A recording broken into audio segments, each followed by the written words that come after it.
Well, time to check the old YouTube channel. New videos at 16 views. Nice. Yeah, the usual 80 or so subscribers.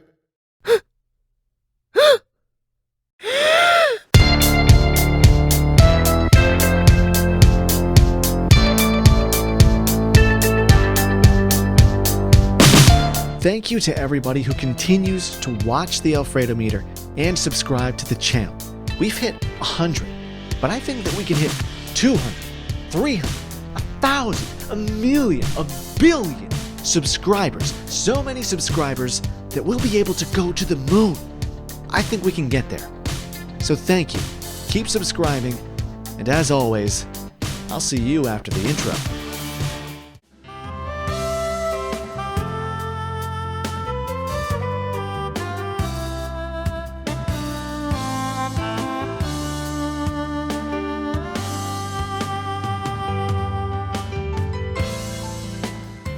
So like I said, I'm going to be making my own Alfredo today.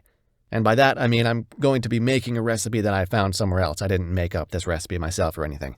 The first time I tried this recipe, it was a birthday dinner request from my mother, and I've been using it ever since. It comes from Tasty. Yeah, like from those cooking videos on Facebook that you never turn the volume on because it has some god-awful track blasting at the loudest possible decibel. I used to see those videos a lot on there, but not anymore. Guess they dropped off or something. Anyway, I'm gonna throw the link to the recipe down below in the description, so you can try it for yourself if you want. We could even eat it together. Wouldn't that be nice? Bop, bop, bop.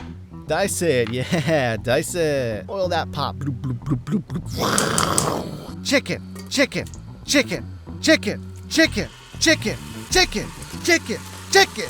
Hey, don't leave that guy out. Yeah, chicken pile. Okay, now salt and pepper, but don't record that part. Good, good. Add the broth, but don't record that part. Don't record that part! 2 cups heavy cream, and it goes, oh, nice and creamy. Half a cup of milk, because I'm not buying 4 cups of heavy cream for a 2.5 cup recipe, goddammit. Now dump in the penne, but please don't record that part! Now it's gotta simmer for a while, but don't worry, there's still 10 minutes of cheese grating to do. Yes! Now would you look at that, a high quality finish. Oh, no! Fumbled it. He fumbled it. Ooh, and get a whiff of that cream, Bob. And now he's adding, what's that? The cheese from earlier? What a play! Ah, but this is what we're all here to see. The pouring. More cheese? And it's a different kind this time. My God, he's folding it in! The second pour is where things get really challenging. A nice, clean, smooth top. That's what this game is all about, eh, Bob? More cheese again?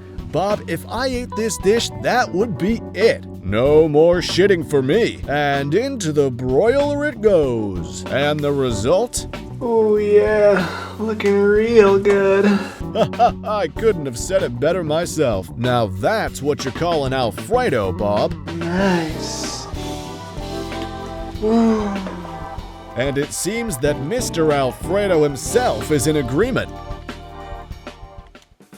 I've made this particular dish about 4 or so times now, and I'm never any less excited to dig on into it. First thing I have to talk about, the cheese.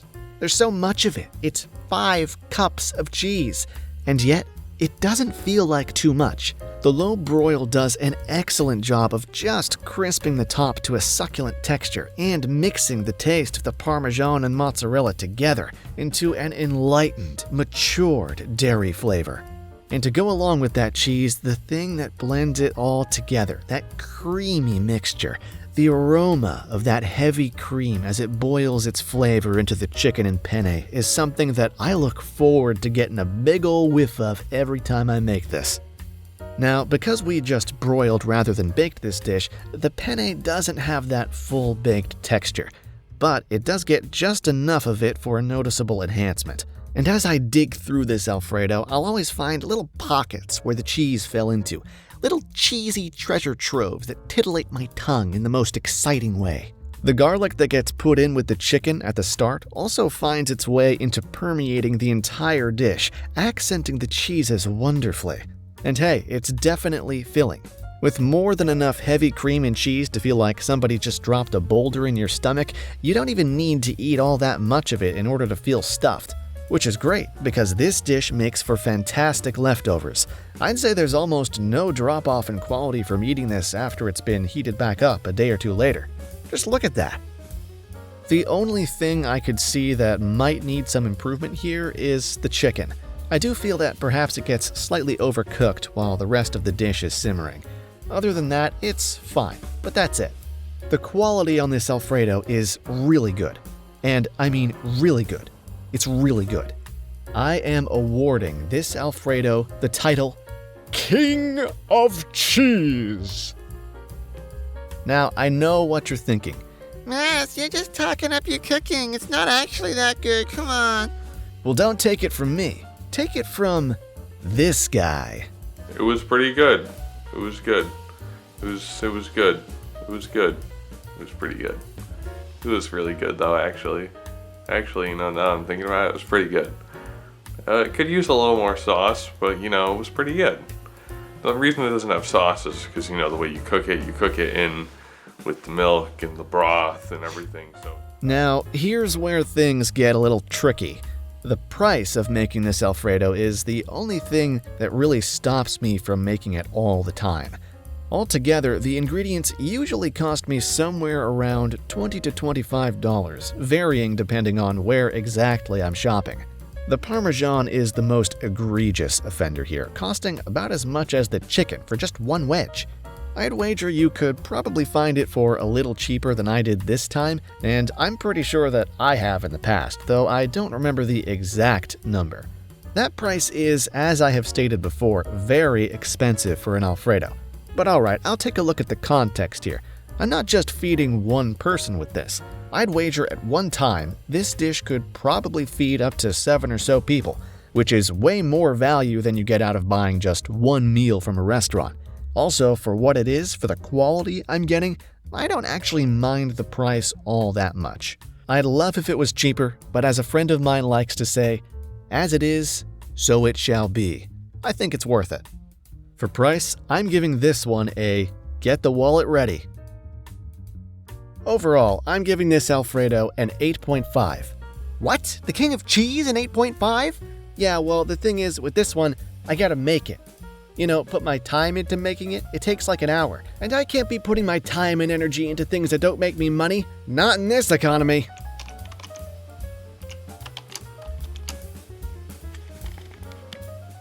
Right? Grand rank. I bet all that has made you pretty curious about what I'm ranking this little Alfredo here, huh? Well, I am happy to announce that the tasty, cheesy chicken Alfredo pasta bake is our very first A tier.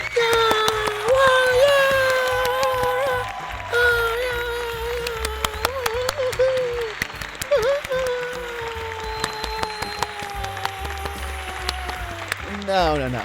It was a pleasure to rank. Really, it's one of my favorites.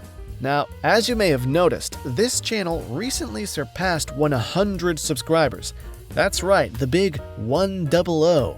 So I wanted to give a big thank you to everyone who recently subscribed and has been watching both the Alfredo-Meter and my other content. If I didn't have at least a few viewers watching these, it would make my time spent making them feel really, really wasted. So thank you. Well, that's it for this episode. I'll see you all again next time for another creamy, cheesy review on the Alfredo-Meter.